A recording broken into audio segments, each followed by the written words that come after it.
Good morning, a blessed church. Isang mapagpalang araw po sa ating lahat. At sa mga kasama po namin sa FB Live, magandang umaga po. At nawa po ay talagang makasama na po namin kayo soon dito po sa ating church. Amen. Ayan, pakikuha po yung ating mga Bible at buksan po natin sa Psalm 57. At sabay-sabay po nating basahin ang nasa verses 9 to 11. Psalm 57 verses 9 to 11.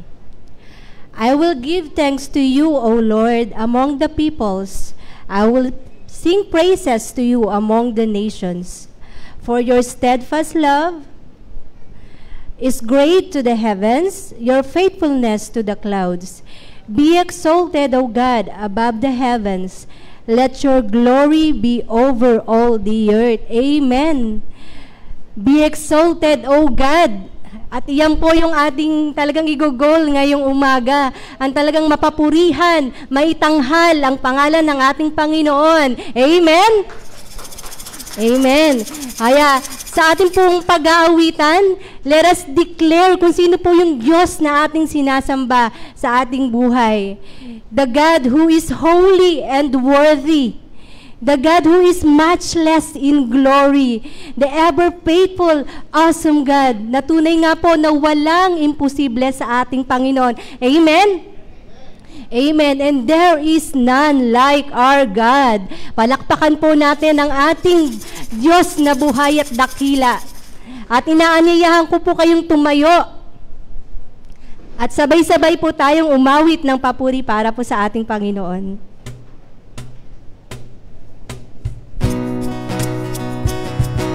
Amen.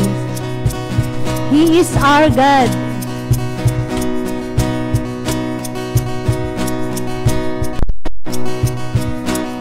Let's clap for God. Who can light the fires? Who can light the fires of 1,000 burning suns, blazing in the heavens? There is only one. He is our God. Amen. Who commands the nations, building up and tearing down, silencing his rivals? There is only one. He is our God. Yes, He is our God. He is our God. Sing holy. Oh, you alone are holy, matchless in your glory, holy God. Amen. Who would come to save us? Who would come to save us when we turned away His love? Conquer us with kindness. There is only one. He is our God. Yes, He is our God. He is our God. Sing holy. Holy, you alone are holy, matchless in your glory. No one is like you. Worthy, you alone are worthy. We adore you only. Holy, holy, you alone are holy, matchless in your glory. No one is like you, worthy. You alone are worthy. We adore you only, holy God. Now to the King on the throne. Now to the King on the throne, who was and is to come, and to the Lamb who was slain, be glory. Now to the King on the throne, who was and is to come, and to the Lamb who was slain, be glory. Now to the King on the throne, who was and is to come, and to the Lamb who was slain, be glory. Sing holy. Holy, you alone are holy, matchless in your glory. No one is like you, worthy. You alone are worthy. We adore you only. Holy, holy. You alone are holy, matchless in your glory. No one is like you, worthy. You alone are worthy.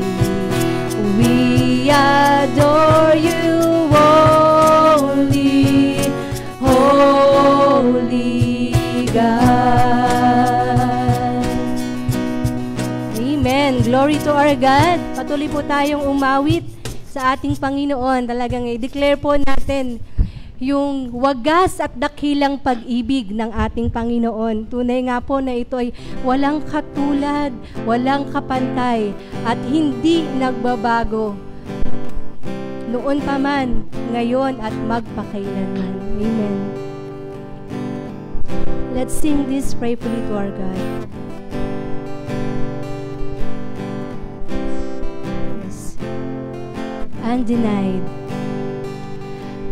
Undenied, unfailing, undefeated, unchanging, all in all. Victorious is the love of Jesus. Amen. Thank you, Jesus, for this unfailing love. Minsan pa, undenied. Undenied, unfailing, undefeated, unchanging, all in all.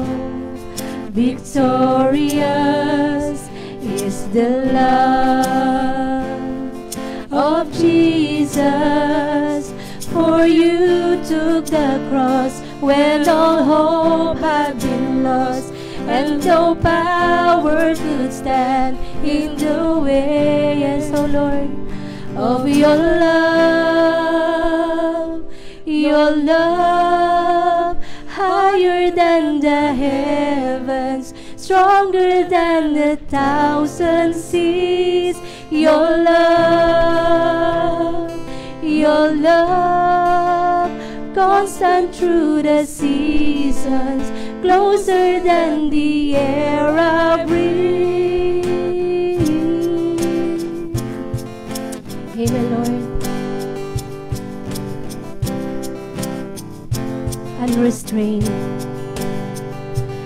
unrestrained, unrivaled, unashamed, unbridled, all in all. Invincible, God, your love, yes, Lord, can never fail. For you took the cross when all hope had been lost, and no power could stand in the way of your love. Yes, Lord, your love, higher than the heavens, stronger than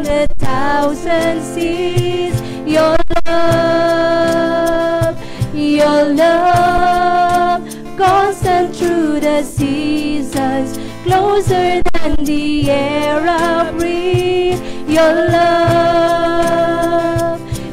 love, higher than the heavens, stronger than 1,000 seas. Your love, constant through the seasons, closer than the air I breathe. How great, how great, how strong, how awesome is our God. I stand in awe of the never-failing love of Jesus. Come on, church, declare it. How great, yes, God. How strong, how awesome is our God. I stand in awe of the never-failing love of Jesus. Yes, your love, your love, your love, higher than the heavens, stronger than 1,000 seas. Your love, yes, Lord, your love, constant through the seasons, closer than the air I breathe. Your love, higher than the heavens, closer than the air I breathe. Your love, constant through the seasons, closer than the air I breathe. You are the strength of my life, Lord. It doesn't matter what may come my way. Come on, church, let's declare it. You are the strength of my life, Lord. I'm holding on to you. You are the strength. You are the strength of my life, Lord. It doesn't matter what may come my way. You are the strength of my life, Lord. I'm holding on to you. Yes, great are you, Lord. Great are you, Lord, over all. So we will declare, Lord, you are faithful. Great are you, Lord, over all. Great are you, Lord. Yes, great are you, O God. Great are you, Lord, over all. We will declare, Lord, you are faithful. Great are you, Lord, over all. Great are you, Lord. Yes, great are you, Lord. Come on, church, let's offer our personal praises to our God. Yes, you are, oh great, oh Lord. Hallelujah. Wala kang katulad, pinupuri ka, oh Diyos, niluluwalhati, for you are worthy. Oh yes, you are. Yes, God. Lord, truly you are great. You are awesome, God, at wala kang katulad, Panginoon.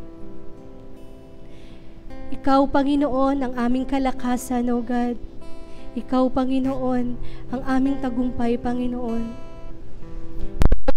Nakikita niyo po yung puso ng iyong mga anak, O God.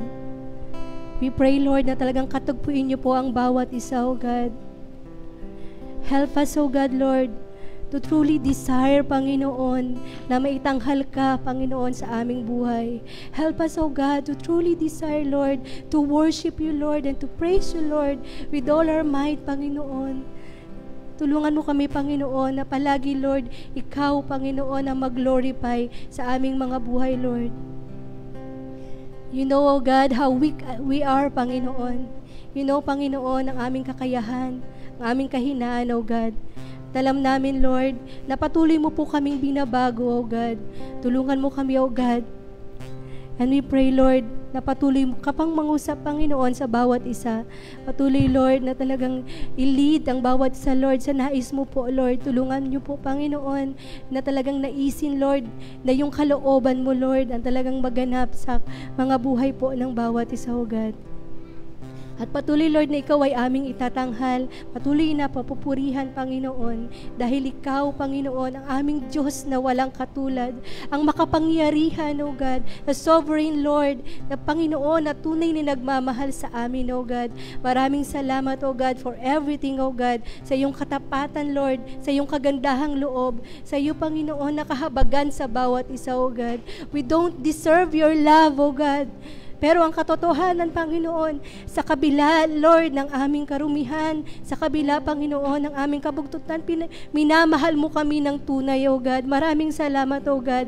Thank you for your grace. Thank you for your everlasting love, Panginoon. Pituloy ka naming papupurihan at pasasalamatan, O God. To you be all the glory. In Jesus' mighty name we pray. Amen and amen.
Good morning, a blessed church. Good morning din po sa mga kapatid natin na nasa kanilang mga tahanan, kasama ng kanilang mga chikiting, no, mga kasama sa bahay. Tayo pong lahat ay pinagpala dahil binigyan tayo ng pagkakataon ng Panginoon na sumamba sa Kanya. This is a privilege. Yung ating pagsamba po ay hindi lamang obligation, but at the same time, it is also a privilege. For we know, sabi nga kanina ni Sister Cathy, no, wala naman talaga tayong karapatan sa kahit anumang bagay. Ibig sabihin, we are unworthy of everything. Even at this moment, no, we are undeserving of this moment na lumapit sa trono ng Panginoon para siya ay awitan, sambahin. Pero hindi po ba kayo natutuwa na dahil po kay Kristo, nagkaroon po tayo ng full access sa Kanyang trono? No? Palakpakan po natin ang Panginoon. Di po ba? Yan po ay nakakatuwang bagay kasi gone are the days kung saan kinakailangan mo ng isang espesyal na tao, no, to enter the Holy of Holies para ikaw ay makapag-alay sa Panginoon, no? So nung namatay si Jesus sa krus ng Kalbaryo, nahati po yung kortina. Ang ibig sabihin po noon, yung intimacy natin, yung kanyang intended intimacy na dapat nararanasan ng mga anak ng Diyos ay naibalik. It was restored because of what Jesus Christ has done on the cross. So sino sa inyo naman ang nakakaunawa ng bagay na ito tapos hindi i-maximize, hindi po ba? If we truly understand the meaning of that sacrifice, if we truly understand the meaning of that curtain being ripped off in the temple, then ibig sabihin po, yun po ay magdudulot sa atin ng kagustuhan na i-maximize, samantalahin ang pagkakataon na sumamba sa Panginoon. Ano? So minsan pa po, purihin po natin ang Panginoon. So, as much as there are times that we don't feel like worshiping, there are also times that we don't feel like reading the Bible. There are times that we don't feel like going to church, no, or spending our devotion. There are times that we don't feel like serving the Lord. Pero salamat sa Panginoon kasi ang sabi ni Jesus Christ mismo, there comes a time when true worshipers will worship the Father in spirit and in truth. So we thank the Lord for we are not worshiping out of our feelings. Kasi yung ating feelings po ay hindi magandang batayan. Yun po ay pabago-bago. But we are worshiping the Lord in the basis of the truth of who Christ is and what He has done for us at the cross. No? So with that, samahan niyo po ako sa pagtayo at kunin niyo po inyong mga Bibles. Buksan niyo po ito sa bagong teksto, sa bagong Bibles text na ating pag-aaralan sa loob ng 4 na linggo. Okay? So open your Bible. We will focus on 1 Peter chapter 4 verses 7 to 19. Okay? 1 Peter 4, 7 to 19. Babasahin ko po ito ng buo, although we will be, our discussions will revolve around verse 7 only. Pero hayaan niyo po ako na basahin ito ng buo. Na? Sa 4 na linggo, babasahin natin ito ng paulit-ulit para ma-familiarize natin ng todo ang salita ng Diyos. I will be reading this from the Magandang Balita Biblia Version, MBB. Okay? 1 Peter 4, 7 to 19. Malapit na ang wakas ng lahat ng bagay. Kaya't maging mapagtimpi kayo at panatilihing malinaw ang inyong pag-iisip upang kayo'y makapanalangin. Higit sa lahat, magmahalan kayo ng tapat sapagkat ang pagmamahal ay pumapawi ng maraming kasalanan. Buksan ninyo para sa isa't isa ang inyong mga tahanan at gawin ninyo ito nang hindi mabigat sa loob. Bilang mabubuting katiwala ng iba't ibang kaloob ng Diyos, gamitin ninyo sa kapakinabangan ng lahat ang kakayahang tinanggap ng bawat isa sa inyo. Ang nangangaral ay dapat salita ng Diyos ang ipangaral. Ang naglilingkod ay dapat maglingkod gamit ang lakas na kaloob sa iyo ng Diyos upang sa lahat ng bagay siya'y papurihan sa pamamagitan ni Hesukristo. Sa Kanya ang kapangyarihan at karangalan magpakailanman. Amen. Verse 12, mga minamahal, huwag na kayong magtaka sa mabibigat na pagsubok na inyong dinaranas na para bang ito'y pangkaraniwan. Sa halip, magalak kayo sa inyong pakikibahagi sa mga paghihirap ni Kristo upang maging lubos ang inyong kagalakan kapag nahayag na ang Kanyang kalwalhatian. Pinagpala kayo kung kayo'y kinukutya dahil kay Kristo, sapagkat sumasa inyo ang Espiritu ng kalwalhatian, ang Espiritu ng Diyos. Huwag nawang mangyaring magdusa ang sino man sa inyo dahil siya'y mamamatay tao, magnanakaw, salarin, o pakialamero. Ngunit kung kayo'y magdusa dahil sa pagiging Kristiyano, huwag ninyong ikahiya ito. Sa halip, magpasalamat kayo sa Diyos sapagkat taglay ninyo ang pangalan ni Kristo. Dumating na ang panahon ng paghuhukom at ito'y magsisimula sa sambahayan ng Diyos. At kung sa atin ito magsisimula, ano kaya ang magiging wakas ng mga hindi sumusunod sa magandang balita ng Diyos? Tulad ng sinasabi ng kasulatan, kung ang taong matuwid ay napakahirap maligtas, ano kaya ang kahihinatnan ng mga makasalanan at hindi kumikilala sa Diyos?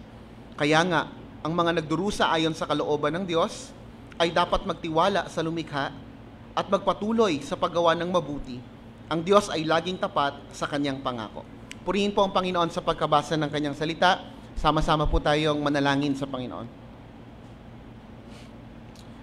Panginoon, dakilang Diyos, kataas-taasan sa lahat.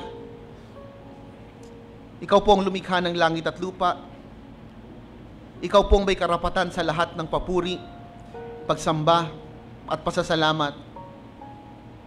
Kinikilala namin ang aming kalayuan sa iyo, Panginoon, na kung hindi lamang po dahil kay Kristo, Lord God, kami po, Panginoon, ay walang halaga. Pero salamat, Lord, binigyan mo ng halaga ang aming buhay. Pinahayag mo ang iyong sarili sa amin, Panginoon, at ngayon, kami po ay inyong ginagabayan. Thank you for your guidance. Thank you because we are being shepherded by your word. Tulungan niyo po kami, Lord, na tanggapin ang inyong salita na banal at mapananahanan. Bigyan niyo po kami ng puso at isipan na nagpapasakop at nagpapahalaga, Panginoon, sa inyong mga turo. At bigyan niyo po kami, Lord God, ng buhay na sumasalamin, Panginoon, sa mga katotohanan na amin pong napag-aaralan mula sa iyong salita. Gabayan niyo pong bawat isa. We're praying for equal opportunities, Lord God, and equal impact, Lord God, na gagawin sa amin ng salita mo ngayong umaga, whether kami ay naririto sa lugar na ito, at maging sa mga kapatid namin na nasa kanilang mga tahanan. We give you all glory and praise, O God, in the mighty name of Jesus. Amen. Palakpakan po ang Panginoon at makakaupo na po tayo. Ready na po ba kayo sa bagong serya ng pag-aaral natin? Sino po rito ang excited? At, ay, salamat naman, natapos na yung Colossians na yan. Okay. Ano kaya, kayo po ba na-excite kung ano ang susunod nating pag-aaralan sa pulpitong ito? So I'm hoping you are excited, ano? Okay? Sa ngayon po, kung kayo po ay konting update, kung kayo po ay hindi nakaka-attend ng Sunday school, no?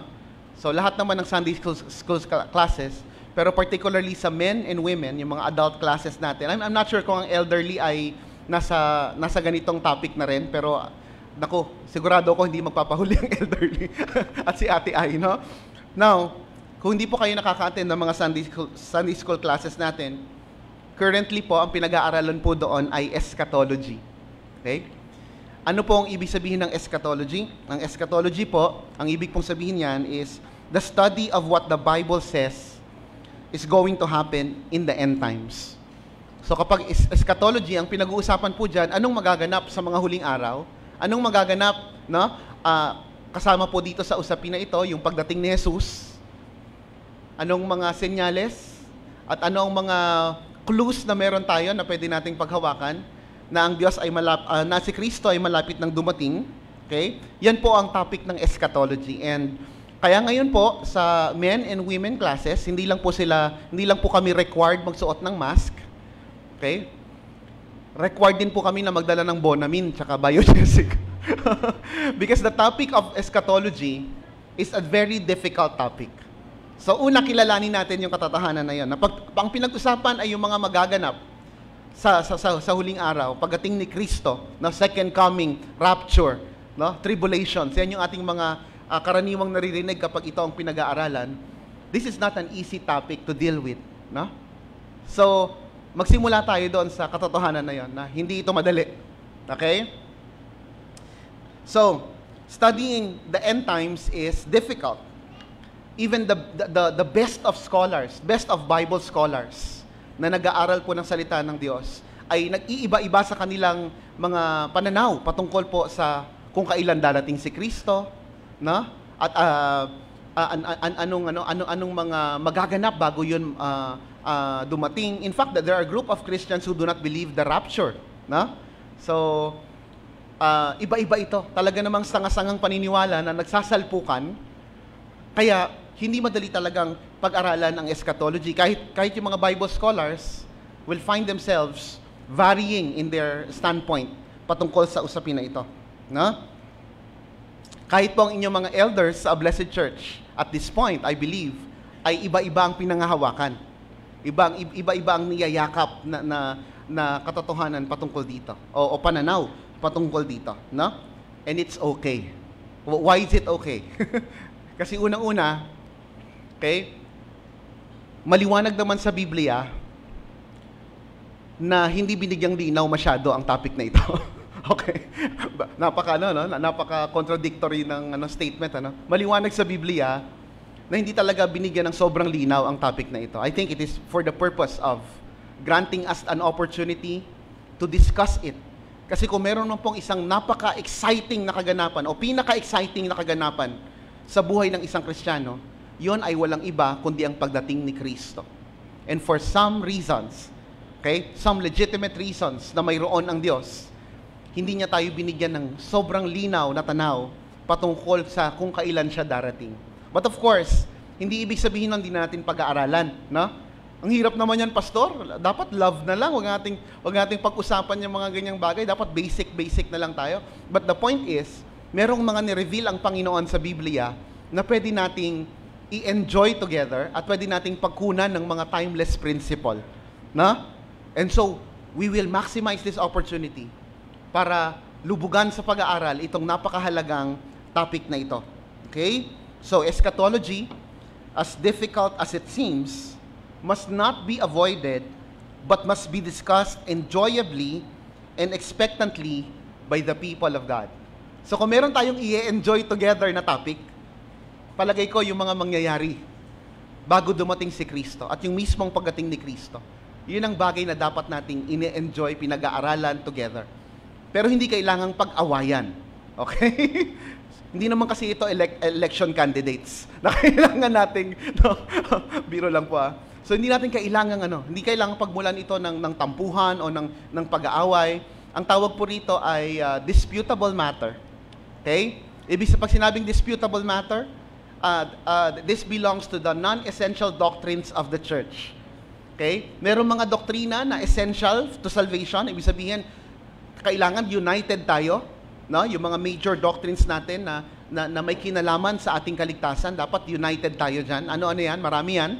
Naniniwala tayo sa Trinity, naniniwala tayo dun sa sinlessness ni Christ, naniniwala tayo sa kanyang virgin birth, naniniwala tayo sa justification by faith, no? Yung mga topic na yan. Pero meron din pong mga doktrina na pinag-aaralan tayo sa church na okay lang kahit medyo magkaiba tayo, no? Kasi yung pagkakaiba natin, that leads us into a healthy discussion, no?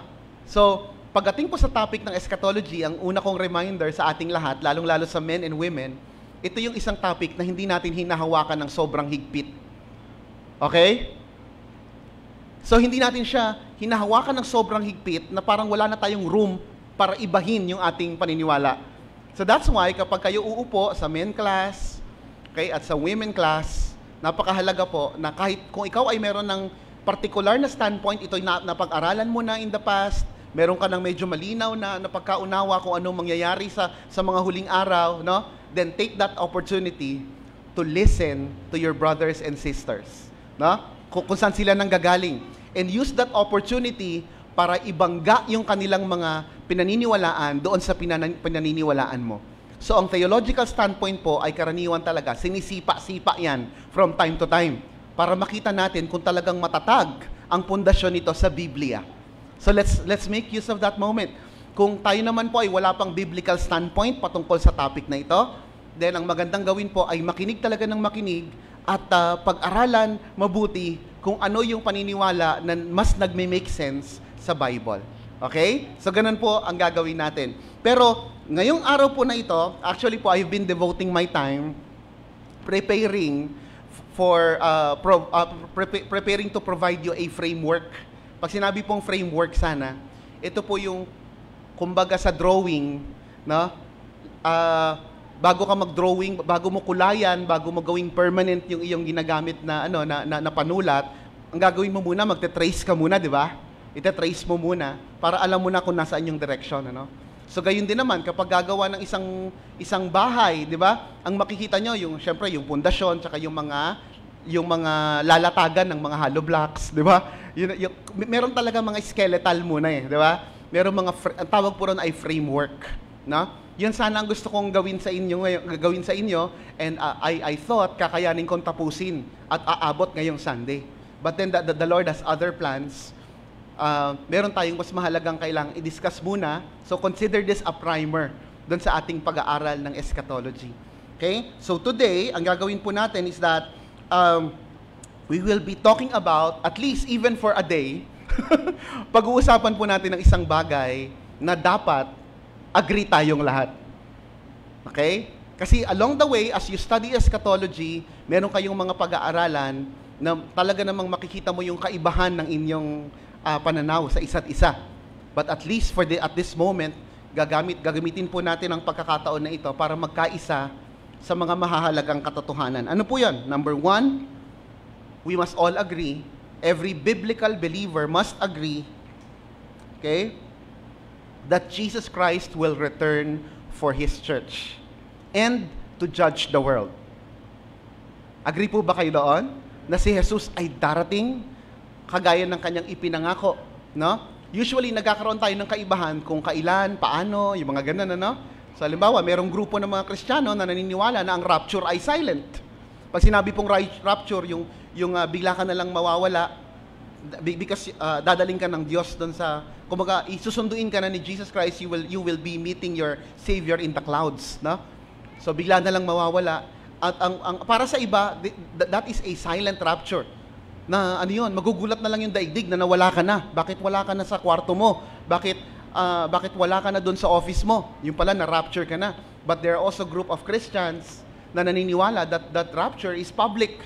No? That a trumpet will sound. No? So it will be public and everybody will see. No? Everybody will notice the rapture. Okay? So, isa yun sa mga kaibahan. Pero nagkakaisa ang global Christianity doon sa katotohanan na kahit paano man yan magaganap, no, ang sigurado darating si Kristo. Babalik si Kristo para sunduin ang kanyang church. Okay? So we are preparing for that great wedding banquet. Okay? It pertains to that Savior coming back for His bride.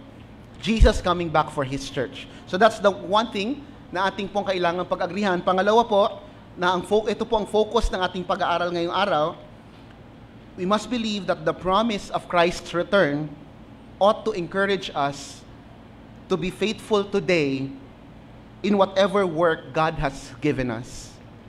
Okay? So magkakaisa po tayo sa katotohanan kung ano dapat ang ibinubunga ng ating paghihintay. Ano ang resulta ng pangako ni Jesus na siya'y babalik? Anong resulta? No? So, yan po ang ating mga pag-iikutan ngayon. And this is a 4-part series entitled Faithful Till the End.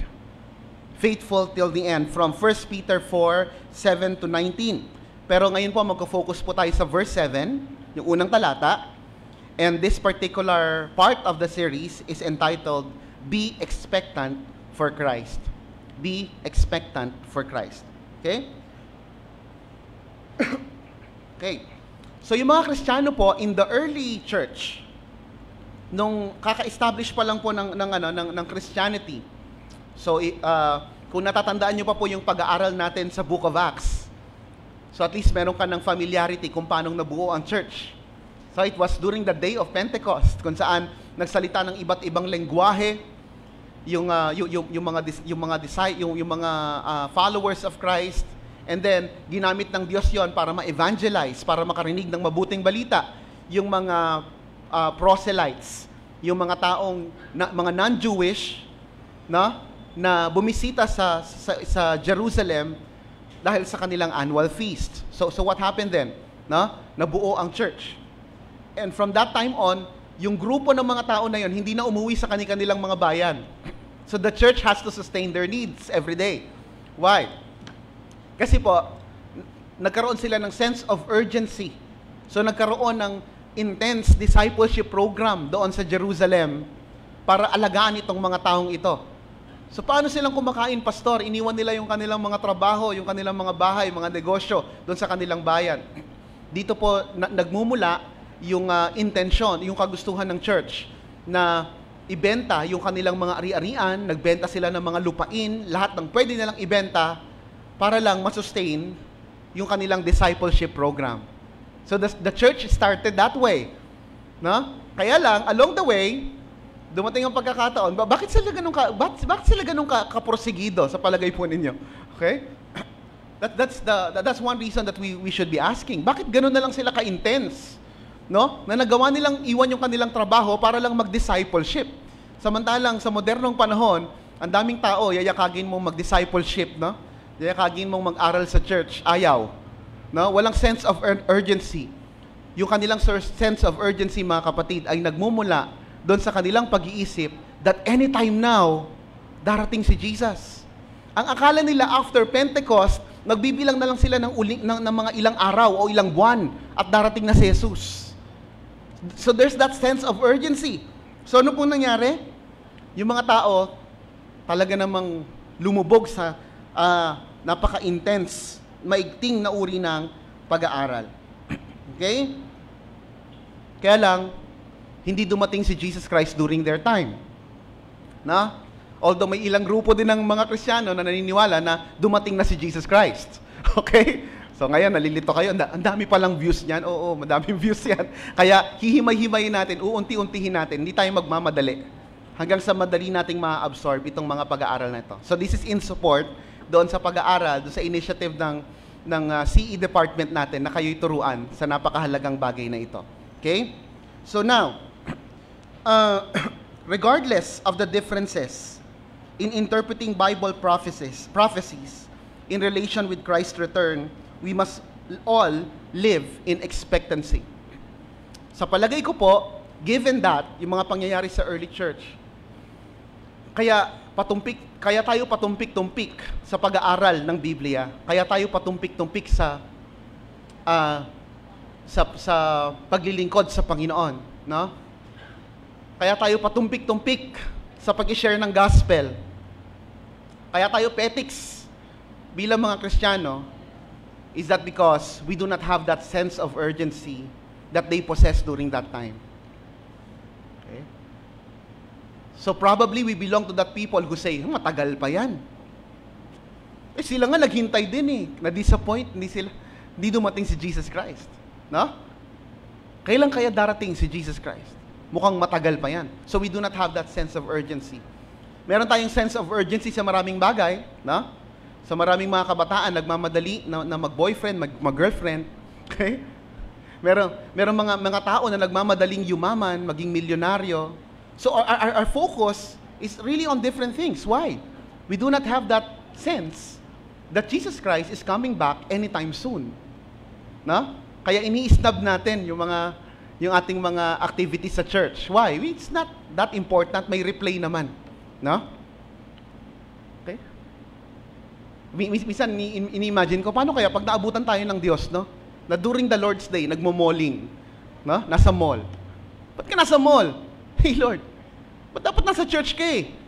May worship eh. Hey Lord, COVID, di ba? Minsan iniisip ko, COVID pa ba ang dahilan? Ba't ayaw natin pumunta ng church? Pero nakakapunta tayo ng mall, nakakapunta tayo sa beach, di ba? So we must examine this heart of ours and see kung bakit tayo walang sense of urgency sa mga bagay ng mga Kristiyano. Okay? Now,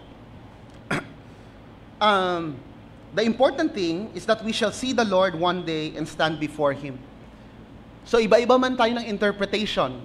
Yung iba sa inyo, di ba, familiar na doon sa word na pre-millennial, post-millennial, millennial.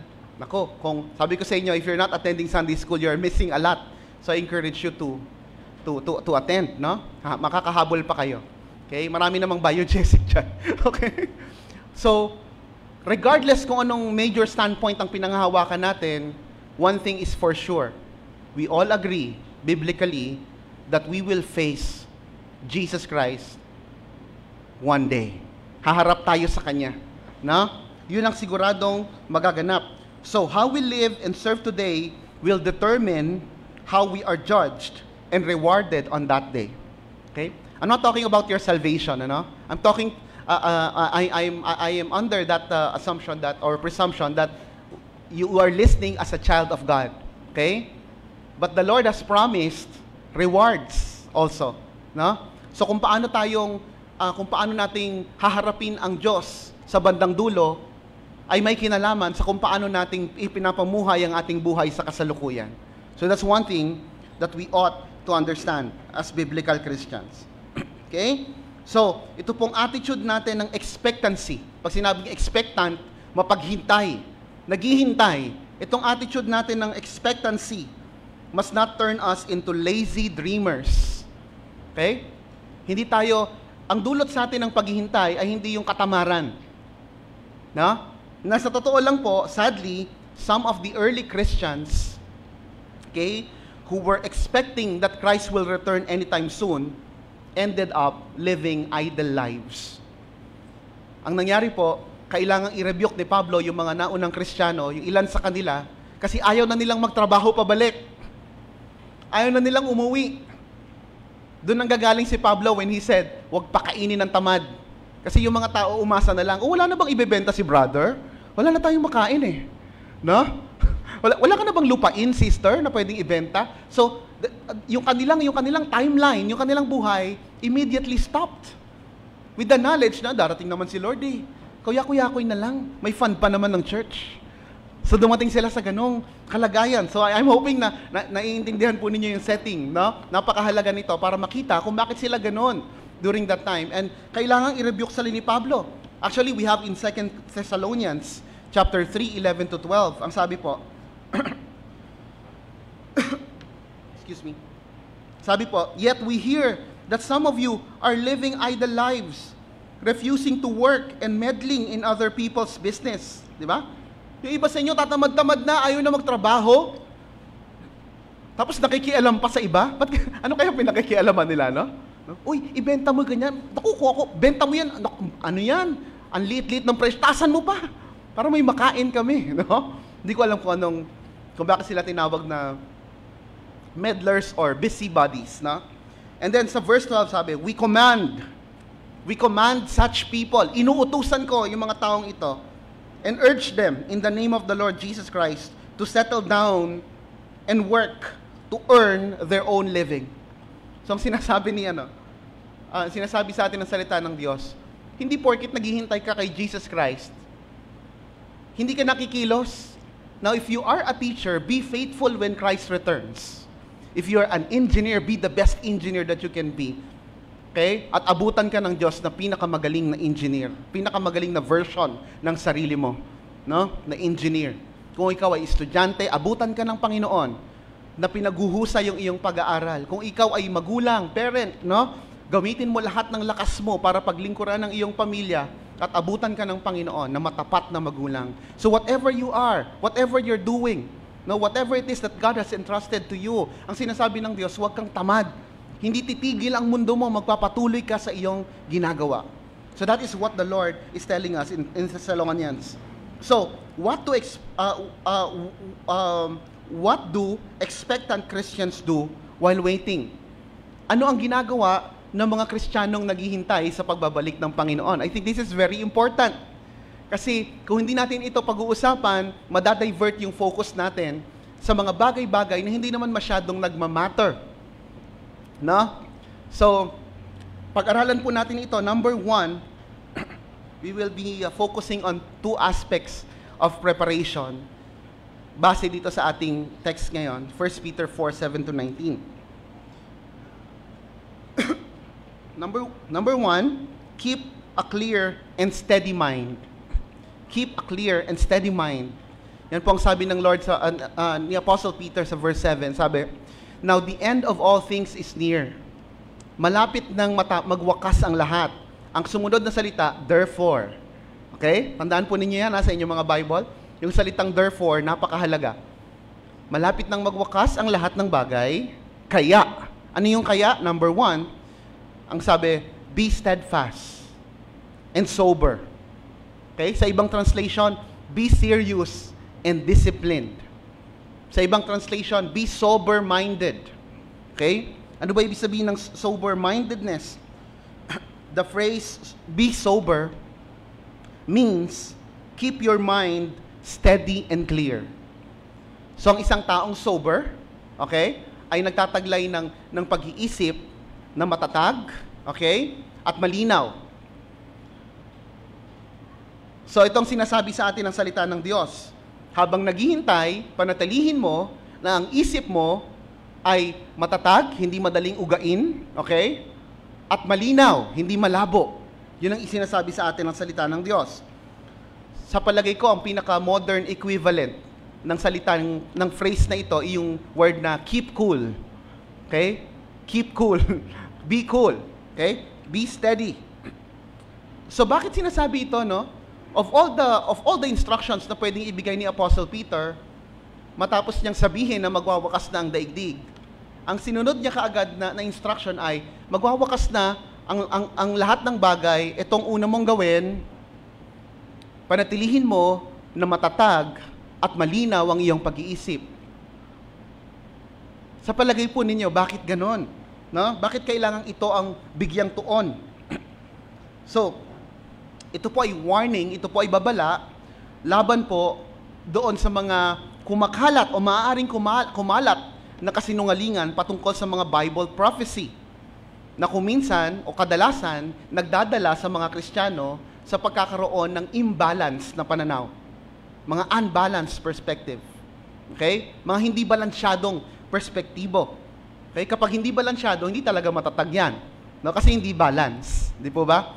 Now, often we hear a sincere people go off balance. Napakarami pong mga sincero, mga mahal na mahal si Kristo, they're so sincere in their Christianity, pero hindi sila exempted sa pagiging off balance when it comes to biblical perspective. Okay? Napakarami pong unbiblical emphasis. Marami pong mga pananaw na hindi naman akma sa biblical na katotohanan na kumakalat, no, even during their time. At lalong-lalo na sa kapanahunan natin ngayon. Isa po sa mga paborito kong gawin, no?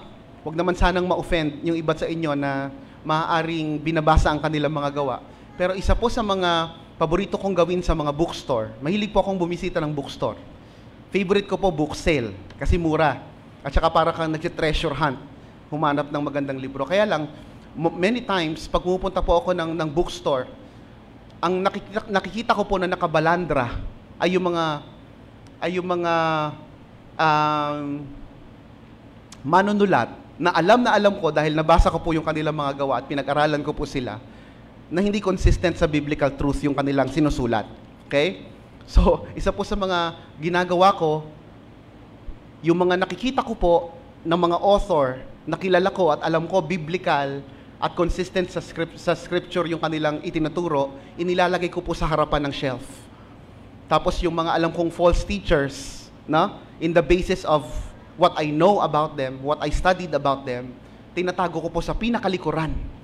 Okay? Ganun po ang ginagawa ko, no? At kung gusto niyo po akong gayahin, sa palagay ko po, it is our responsibility, Christian responsibility, na bigyan ng tamang turo, biblical na turo ang mga tao, no? So in that simple way, nagkaroon po ko ng ganong habit, no? So, wag po kayong mag-alala, hindi ko po pinupunit o hindi ko po sinisira, pero nilalagay ko po sa hulihan para ang makita nila ay yung mga biblical na turo. Bakit ko po sinasabi ito? Because even lalong-lalo na po patungkol sa end times, napakadami pong mga katuruan ang lumabas at pinaniwalaan ng napakaraming tao. But in reality, when we compare it to scripture, napakalayo. In fact po, wag po kayong ma-offend, but the default view of Christianity now ay batay po talaga, hindi sa malalimang pag-aaral, kundi batay sa mga pelikula na napanood natin nung tayo'y bata pa. Okay? Batay sa isang libro na sinulat ng isang novelist at isinapelikula. At kapag napanood natin, ang akala natin, ganun talaga yung magaganap, no? At ito talaga yung, without really digging in deeper to the word, naniwala na kaagad tayo sa turo ng isang pelikula. Di po ba? Sa turo ng isang libro, sa turo ng isang novelist. Di ba? So, napakahalaga po na pangalagaan natin yung ating perspektibo sa ganitong mga bagay. So, meron po mga tao na nag-set ng date kung kailan darating si Jesus Christ. And these are written in published books. No? Alam niyo po bang may mga ganon? May mga libro kayong mabibili na sinasabi sa inyo kung kailan darating si Jesus. Actual date kung kailan darating si Jesus. No? So, pero alam natin na contrary to that, sinabi na ng Bible sa atin wala namang nakakaalam talaga. Kahit nga si Jesus Christ, ang sabi niya, only the Father knows. Di po ba? Pero may mga author na magmamagaling kasi ang feeling nila, may code ang Bible eh. So, yung kanilang coded interpretation led them to distinguish or to determine a particular date kung kailan eksaktong darating si Jesus. Okay? So, meron namang iba, alam na alam kung sino ang the beast. Ang dami nang napagbintangan. At minsan guilty rin tayo dyan. Ako po, ang dami ko rin pong napagbintangan. Okay? At minsan naglilinger pa rin. Sino kaya, no? One time napagbintangan si Pope John Paul. No? Nawala na yung tao, di ba? O hindi pala siya yung the beast. Hindi pala siya yung Antichrist, no? I remember, isa sa mga pinaka-craziest na kumalat na interpretation sa Revelation is coming, I don't know if you still remember, pero napabalita si Chris Aquino na nagpalagay ng microchip At ang sabi, siguro siya ang Antichrist. Wow! Really? No? Kapag inisip natin, saan kaya batay itong mga ito? But we're not talking about a tabloid. We're not talking about a comics na sinulat ng isang manunulat. We're talking about a published books na nakatago doon sa identity na para bang scholarly yung pagkakasulat. But then you read all this stuff. Okay? So that's the tendency. So, there are books written by sincere and godly men. I'm not saying they're not Christians. And I'm not saying they're not faithful. Okay? Kaya lang dumating yung pagkakataon dahil yung kanilang isipan ay hindi sober, no? Ang nangyari po, nagkaroon sila ng embarrassment sa kanilang mga pinagsusulat. They ended up being embarrassed for what they wrote, no? So the opposite of sober-minded is madness. Ang kabaligtaran po ng pagiging sober ay kabaliwan, madness, frenzy, no? Crazy. Okay? Kaya hindi rin tayo magtataka, meron talaga kahit mga Kristiyano, no, kapag hinausap mo, parang, paano mo nalaman yan? Paano mo nalaman kung, di ba? Parang mapapakamot ka na lang sa ulo kung saan nila kinukuha yung kanilang mga, pinagsasasabi. Okay? Ito pong word na sober-minded na ginamit po sa ating scripture text, sa Greek word po, dito po kinuha yung word na mania, na pinauso po ng psychology, na as a term. Kapag ikaw ay coffee maniac, halimbawa, parang you are crazy over coffee. Yan, marami yan dito, no? So, wag na kayo magtaas ng kamay, ha? Mga-obvious pa. Okay. So, yung word na mania, galing po yan doon sa ganong konsepto. It came from this word, no? The Greek word. Okay? Pumasok lang po sa English vocabulary via psychology. Now, kung tayo po ay sober-minded, ang ibig pong sabihin yan, we will be intellectually sound. Tayo po ay nasa katinuan ng ating pag-iisip, na hindi lang tayo tatanggap ng turo, bagkus ito po ay ating tinitimbang, and most importantly, tinitingnan natin kung yun talaga ang sinasabi ng salita ng Diyos. Okay?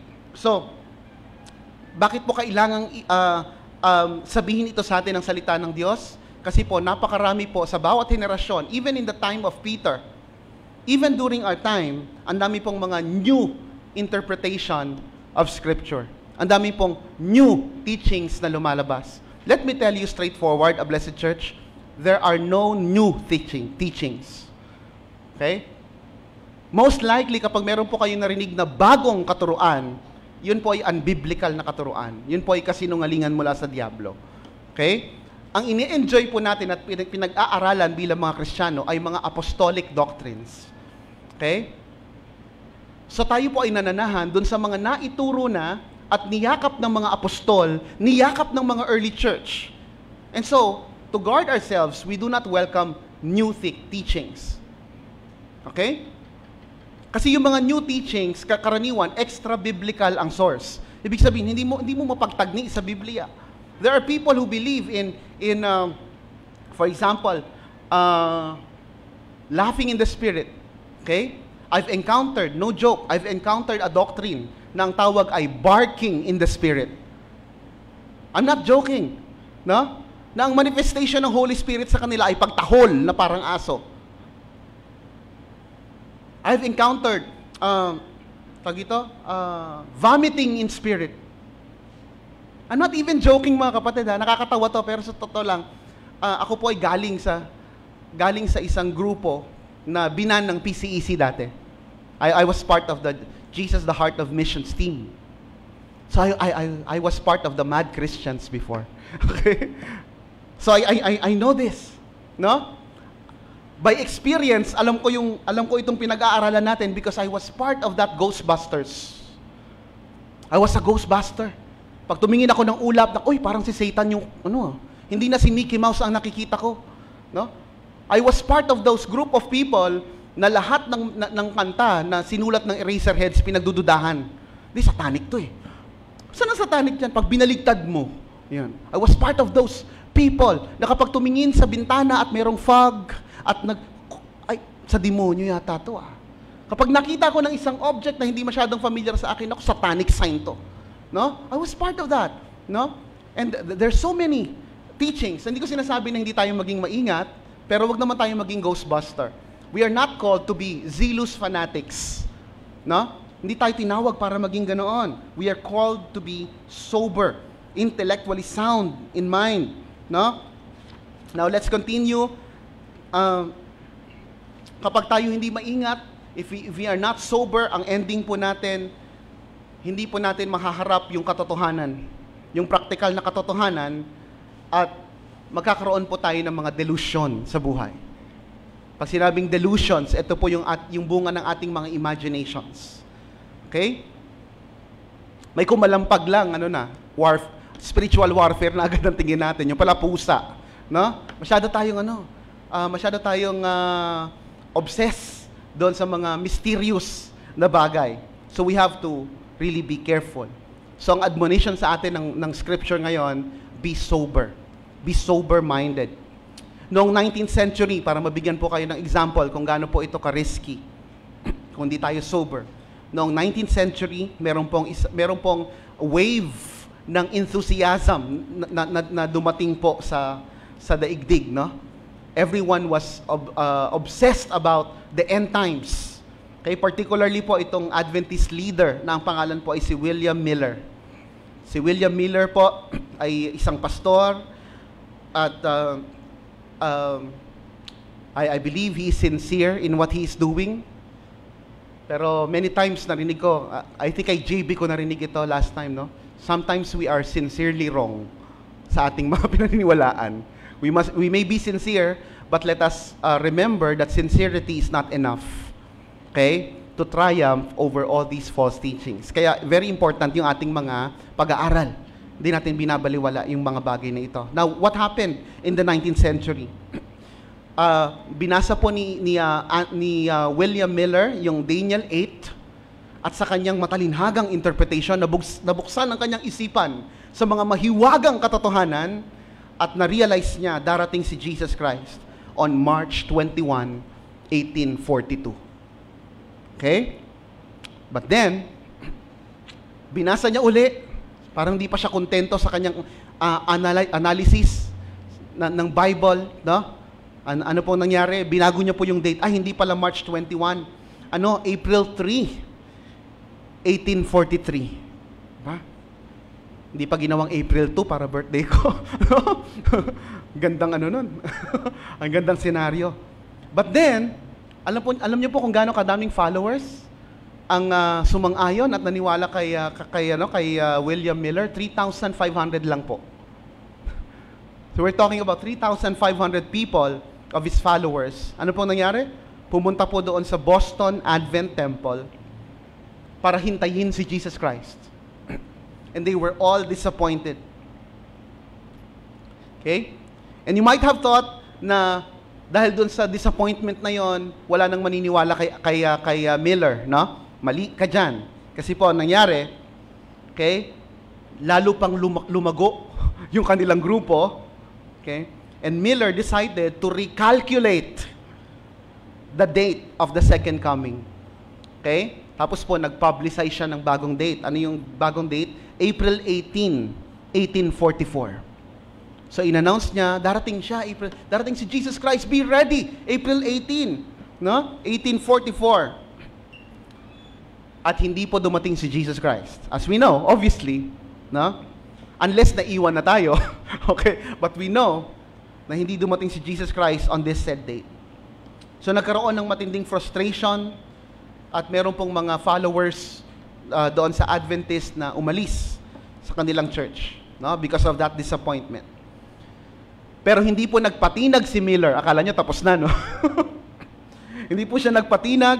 On the third, Miller came up with the third date. Okay? October 22, 1844. Okay? At ang nakaka-surprise dito, itong date na ito ay pinaniwalaan even ng mga bumalikwas na mula sa kanilang grupo. So they hoped again that Jesus Christ will return, this time on October 22, 1844. At kumalat ito sa napakaraming tao, ang daming naniwala, no? Dito sa bagong date ng second coming.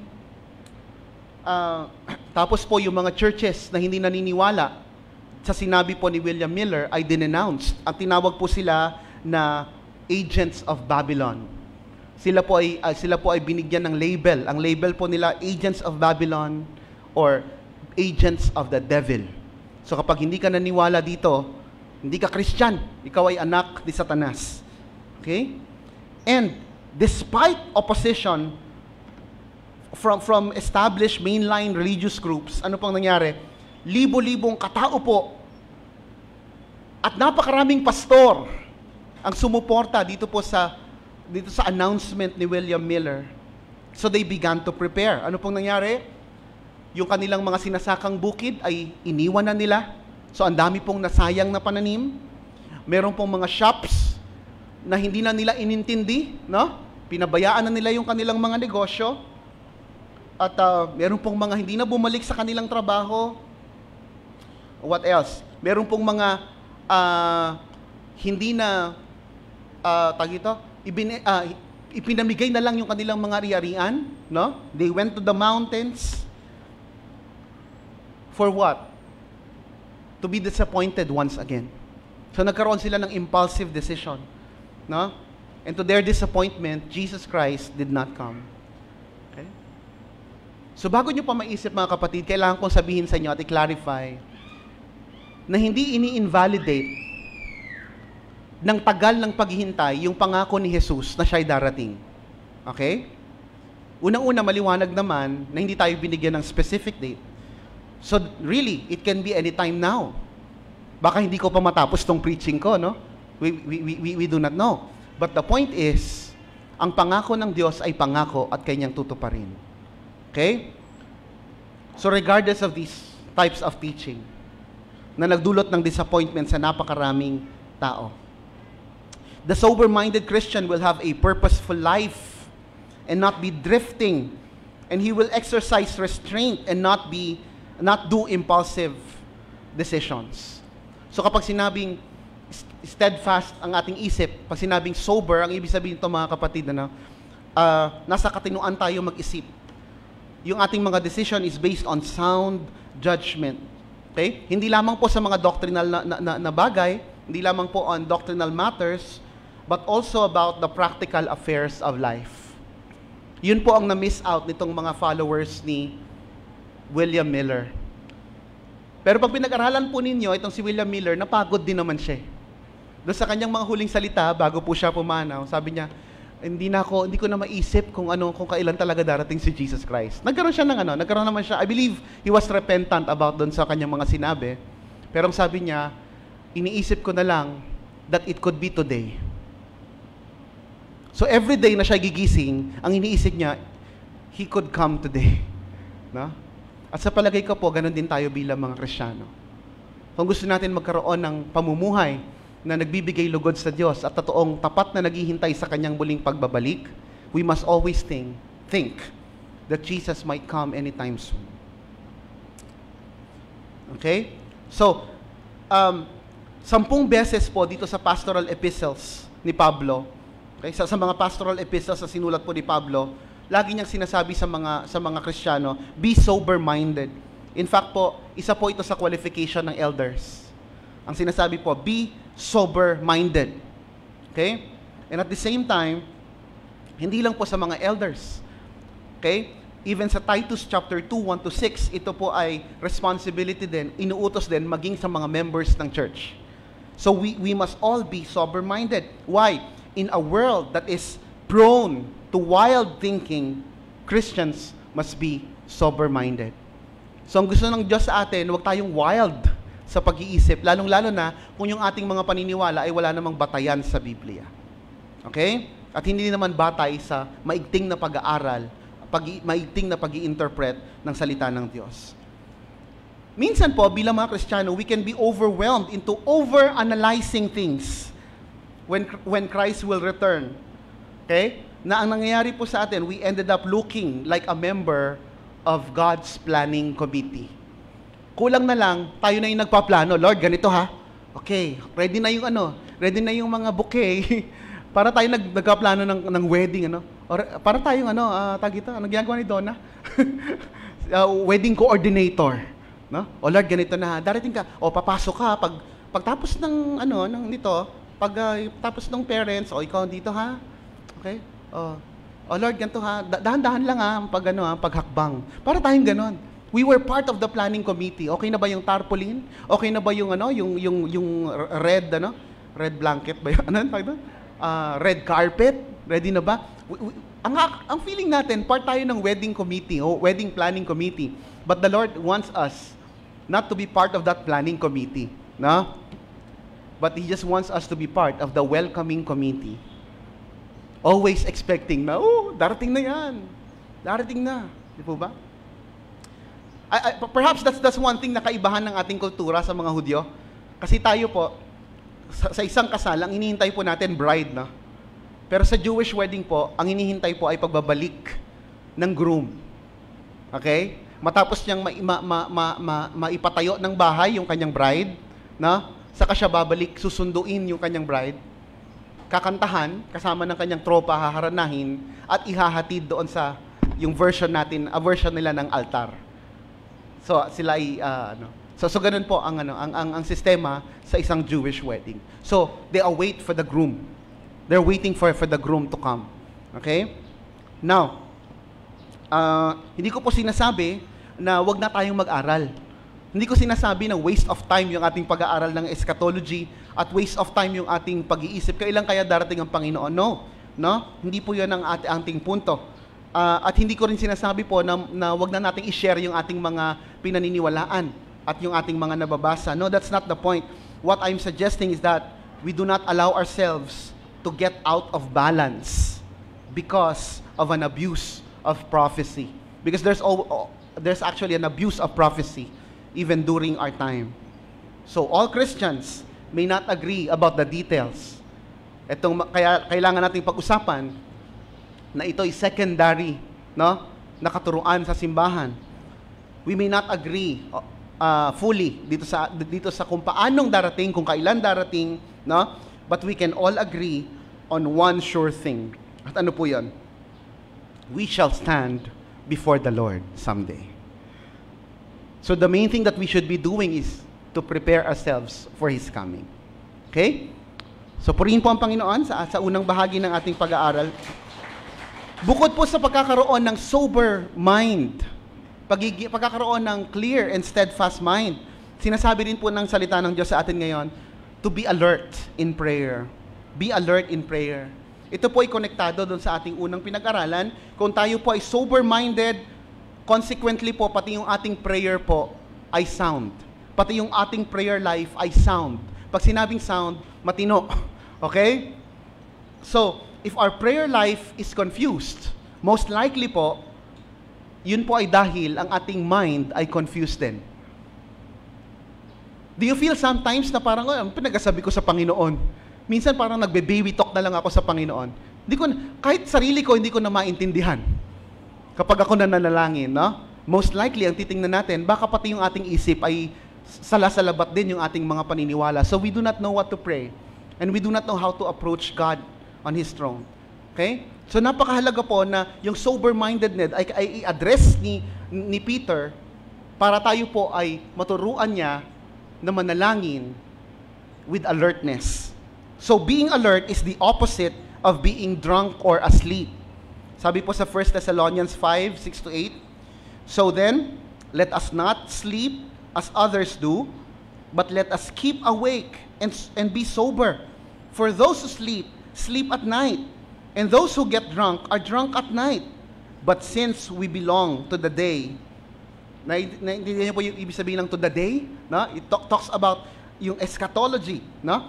Since we belong to the day, let us be sober, having put on the breastplate of faith and love, and for a helmet, the hope of salvation.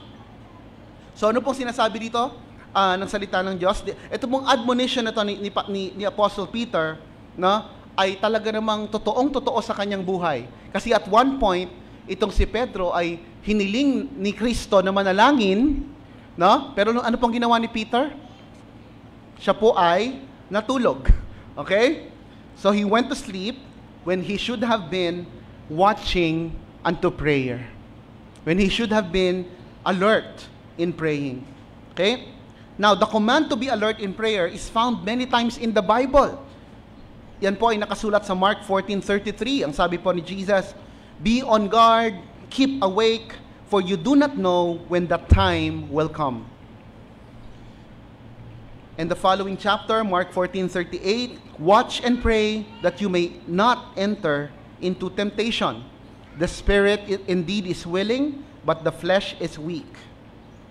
Ephesians 6:18, "Pray in the Spirit at all times, and on every occasion. Stay alert and be persistent in your prayers for all believers everywhere." Colossians 4:2, "Continue steadfastly in prayer, being watchful in it with thanksgiving." So pag sinabi pong be alert in prayer or be watchful in prayer, ang ibig pong sabihin niyan, to be controlled in our praying. Okay? So it requires a particular time na talagang ini-spend natin at pinaplano natin kung ano talagang ating ipapanalangin. No? At dito pumapasok yung discipline natin ng pagsusulat o ng journaling. Yung iba sa atin dito sa Blessed Church, nagkikip po ng prayer journal para isulat lahat ng prayer request, isulat lahat doon para kapag sila'y nanalangin, hindi sila mauubusan ng pwedeng ilapag sa paanan ng Diyos. Okay? So they are not the type of people na, "Lord, ano pa bang ipag-pray? Blah, blah, blah, blah." I do not know kung, kung doon nauso yung panuntunan ng ilang mga Kristiyano na kapag wala nang maipanalangin, mag-utter na lang kung ano-anong salita na hindi naman nila mismo naiintindihan. Okay? But the point is, if we are keeping a journal, a list of things that we are to pray for, no, yun po ipagpapakita ng mataas na respeto sa Diyos na inyong kinakausap, no? So hindi tayo nagsasayang ng panahon, nakausap ang hari ng mga hari, but at the same time, it is organizing ourselves. It is being watchful and purposeful sa ating mga pananalangin. So to be controlled in our praying. Yun pong ibig sabihin yan. There is no place in the Christian life for lazy, listless, routine praying. So when we are praying, no, ganun ang pagkapahalaga natin sa pananalangin na ito po ay ating pinaplano. Of course, iba pa ito dun sa tinutukoy nating araw prayer, na habang naglalakad tayo, nagpe-pray tayo. I'm talking about that devoted time of prayer na kinakailangang ispend ng bawat isang Kristiyano na matapat na naghihintay sa kanyang Panginoon. Okay? Maging si Nehemiah po, habang ginagawa po nila yung wall, there are so many people around them na hindi gusto na maitayo nila yung wall. So they are constantly being attacked. Are you being attacked? Okay? Are Christians today being attacked? I must tell you with all honesty, you are being attacked, whether you know it or not, every day of your life. Okay? Merong gradual na kaparaanan ang demonyo para unti-unti kang ilayo doon sa katuwiran at katapatan na dapat mong ginagawa bilang isang Kristiyano. Okay? Kaya sabi sa Nehemiah 4:9, in the context of their situation, being under attack, ang sabi po, "But we prayed to our God." They are under attack, and so they prayed to God and guarded the city day and night to protect ourselves. Yun po ang sabi ni Nehemiah. So ang response nila sa attack is to pray. Sabi po ni George Mueller, "I've always made it a rule never to begin work until I have had a good season with God and His Word. The blessing I have received has been wonderful." Ang sinasabi po ni George Mueller, hindi ako handang magtrabaho, hindi ako handang gawin yung aking task, hanggat hindi ako nagkakaroon ng quality time sa pananalangin. Okay? But you may say, "Lord, ang hirap naman yan. Lord, minsan late na ako eh. Lord, sobrang busy ko." Kung alam mo lang kung gaano ko ka-busy ngayong mga panahon na ito. Now, by the way, you must understand mga kapatid, that this quote from George Mueller, this quote came from a man who reads 30,000 letters annually. This came from a person who pastored a church with 1,200 people. This came from a man who managed 5 orphanages in his time. This came from a man who managed publishing companies para makapag-print ng Bible tracts at Bible. Okay? Ang tanong ko sa inyo mga kapatid, are we in any way busier than George Mueller? Can we compete with this man in terms of being busy? Top 1 no? Hindi ko alam kung saan tayo busy, but this person is busy with so many significant things. But despite that, he's committed in his prayer time. Okay? So, why are we neglecting ours? Meron pong isang poem na nahalungkat ko na gusto kong i-share sa inyo. This is a poem by an unknown author. Ang pamagat po niyan ay Too Busy to Pray. Sabi, sorry. I got up early one morning and rushed right into the day. I had so much to accomplish that I did not take time to pray. Problems just stumbled about me, and heavier came each task. Why doesn't God help me? I wondered. He answered, you did not ask. I tried to come into God's presence. I used all my keys at the lock. God gently and lovingly chided, why, child, you did not knock? I wanted to see joy and beauty, but the day toiled on, gray and bleak. I wondered why God did not show me. He answered me, but you did not seek. I woke up early this morning and paused before entering the day. I had so much to accomplish that I had to take time to pray. Okay? I want you to focus on that last stanza. Sabi niya, I woke up early this morning and paused before entering the day. I had so much to accomplish that I had to take time to pray. If you think you have so many tasks in your day now waiting for you, ang ibig pong sabihin nun, kinakailangan mo talagang manalangin. Unless you believe that you can accomplish all those tasks without the help of God. Unless you are arrogant enough to say before the throne of God, I do not need your help. Naintindihan po natin mga kapatid? So, the Lord is admonishing us while faithfully waiting for His return. Anong dapat ginagawa ng Kristiyano? We have to keep an alert and clear mind, sober and clear mind, steadfast mind. We need to be sober. And secondly, for today, we have also learned we must also be alert in prayer. Okay? So an expectant attitude towards Christ's return involves a serious, balanced mind and an alert, awake prayer life. Okay? The test of our commitment to the doctrine of Christ's return is not our ability to draw charts or to discern signs, but our thinking and praying. Okay? Hindi ko sinasabing huwag pahalagahan yung ating mga pinag-aaralan, no? Pero more than anything else, yung pagkakaroon ng steadfast mind at yung pagkakaroon ng prayerful Christian life, yun ang pinakamahalaga na dapat nating pinagtutuunan ng pansin habang tayo ay naghihintay sa pagdating ni Kristo. Okay? So, if our thinking and praying are right, our living should also be right. Now, the question is, kamusta na po ang inyong mga thought life? Anong nilalagay natin sa isipan na yan? Anong mga binabasa nyo lately? Anong mga sinusulyapan nyo sa inyong mga pagbabrowse sa social media? Anong nilalagay natin sa utak na yan? No? How is our thought life? Is it filled with the things of the world or the things of God? What interests you? Anong mga bagay-bagay na nagdudulot ng pananabik sa'yo? So, yan po yung napakahalagang mga katanungan. And secondly, mga kapatid, how's your prayer life? Yan ang pinaka nakakatakot na na tanong ng kapwa Kristiyano. How's your prayer life? Di ko alam Paano ba? No? Paano ko ba i-rate? From 1 to 10? Ang hirap But how's our prayer life? Do we devote quality time in praying? Or are we too busy to pray? Do we keep a list of what needs to be prayed for? Of what we should pray for? Do we keep a journal of our of prayer requests? No? And also to ask, anong gagawin mo ngayong linggong ito to make sure that your time will count more for eternity? Anong mga kapaki-pakinabang na mga bagay ang nais mong isagawa ngayong linggong ito? No?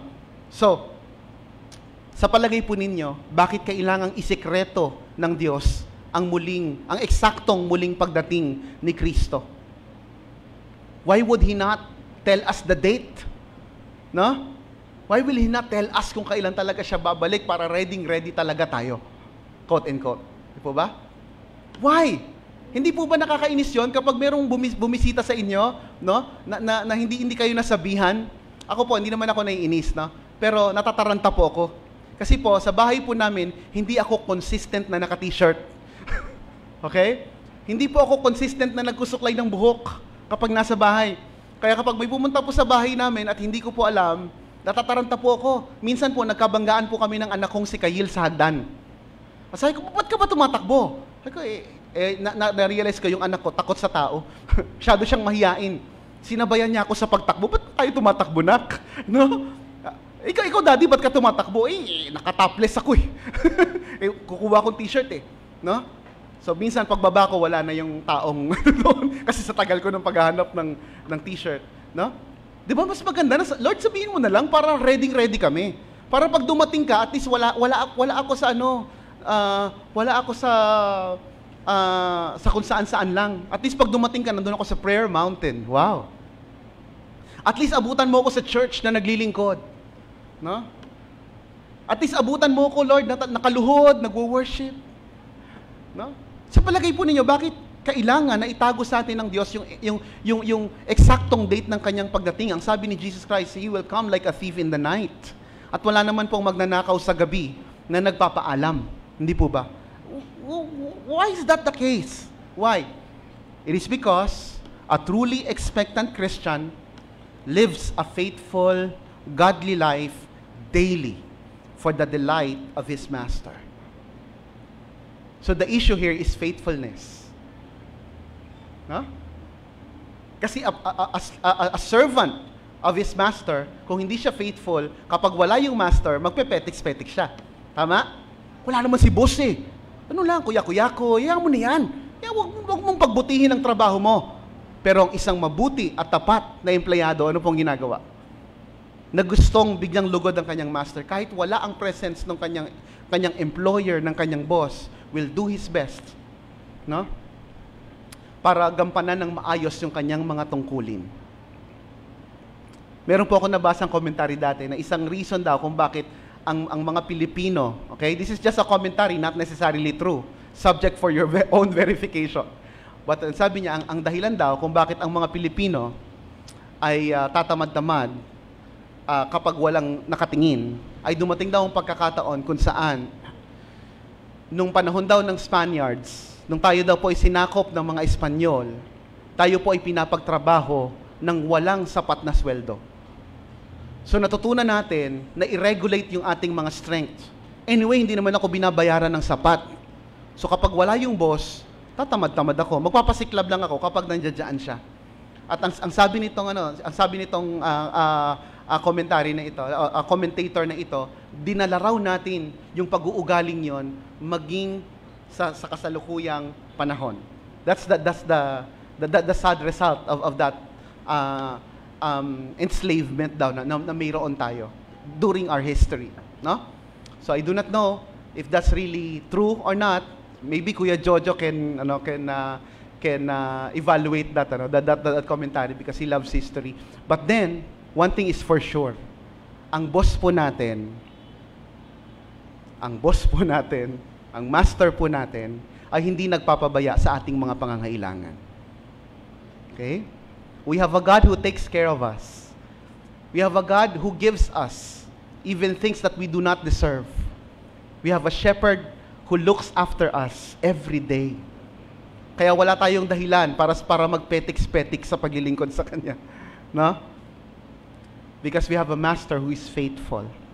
And that merits faithfulness in the sight of us, His children. Okay? Samahan niyo po ako sa pananalangin. Tumayo po tayo. At Let me just end with this last note of encouragement. May the Lord find us expectant of His return with clear-mindedness and alertness in prayer. Let's pray. Panginoon, salamat po sa unang bahagi ng aming pag-aaral dito sa 1 Peter chapter 4. Salamat po, Panginoon, sa inyong pagtsatsaga sa amin. Salamat, Panginoon, sa pagpapaalala sa amin ng iyong napakadakilang pangako ng pagbabalik. And sometimes, Lord God, we do not care. Many times we ignore that significant truth, Lord God. We do not have a sense of urgency. And sometimes, Lord God, we fail to conduct ourselves, Lord, in a manner worthy of our calling. Many times, Lord God, we do not pray. Many times, Lord God, we do not devote time analyzing and reading your word.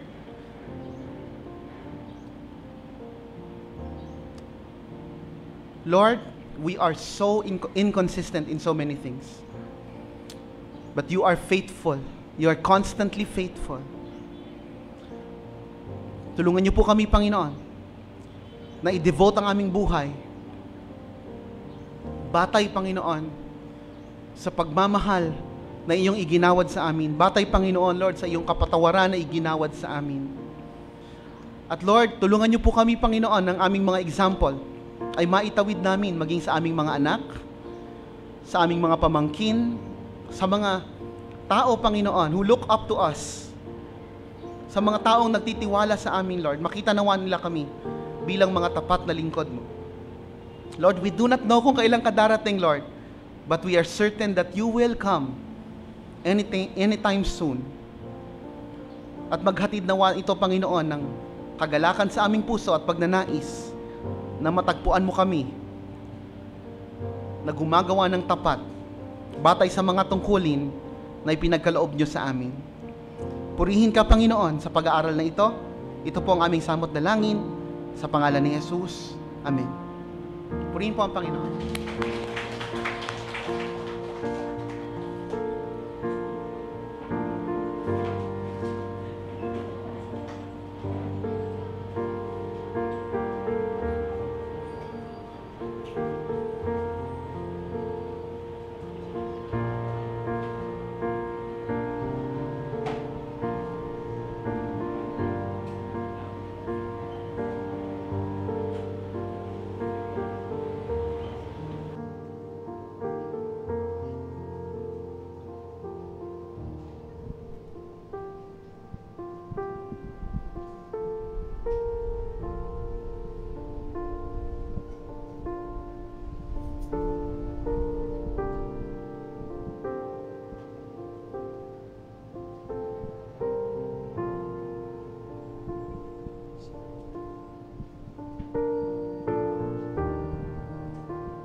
Hello.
Come to claim the level and the rest.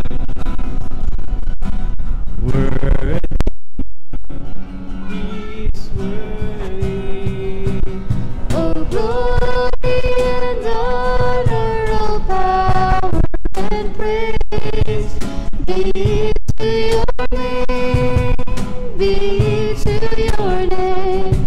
For no one could rival your glory and fame.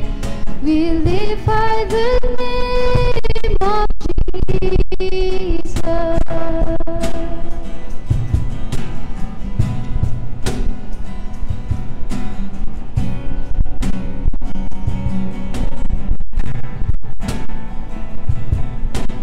Holy, holy is the Lamb who died, canceling our debt at Calvary. Oh,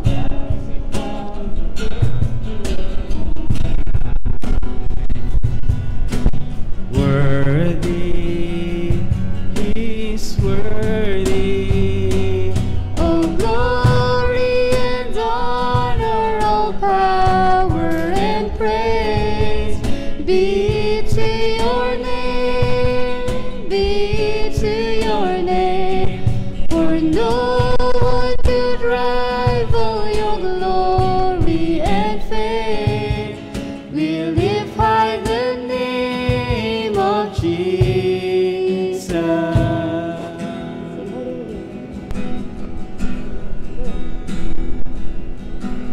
Holy, holy, Lord Almighty, worthy is your name. Holy, holy, None beside you, greatly to be praised. holy, holy, Lord Almighty, worthy is your name. holy, None beside you, greatly to be praised.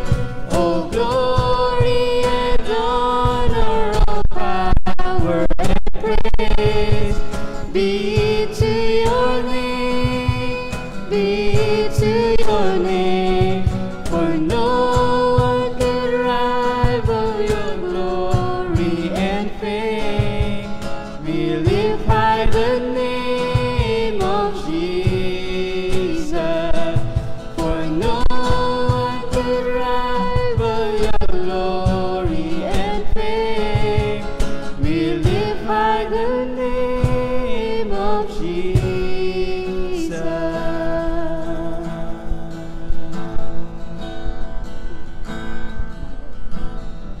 holy, holy, Lord Almighty, worthy is your name.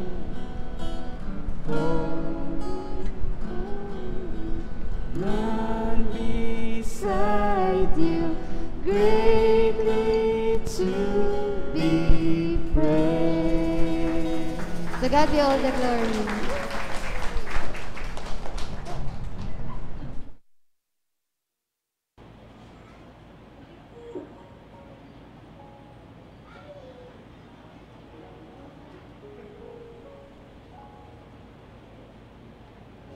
Salamat sa napaka-talented na family, mga committed workers din po natin.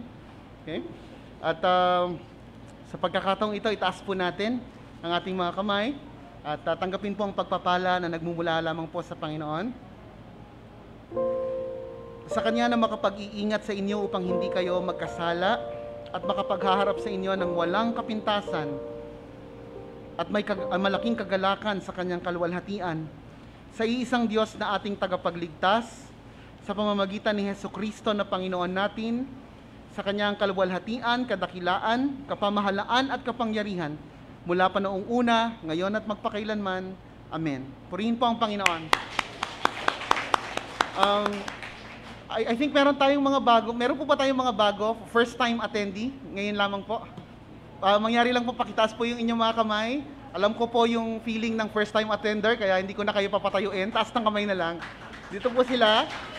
So, i-welcome po natin sila, no? So, alam nyo na, mamaya, dediretso ko sa kanila para para makilala sila ng personal, no? So, welcome kayo. Hopefully, hindi po ito ang last na inyong pagpunta rito sa Blessed Church. At manatili po tayo sa ating pagkakaupo, kahit po yung mga nasa bahay, para po tapusin po itong mahalagang announcement natin. God bless everyone!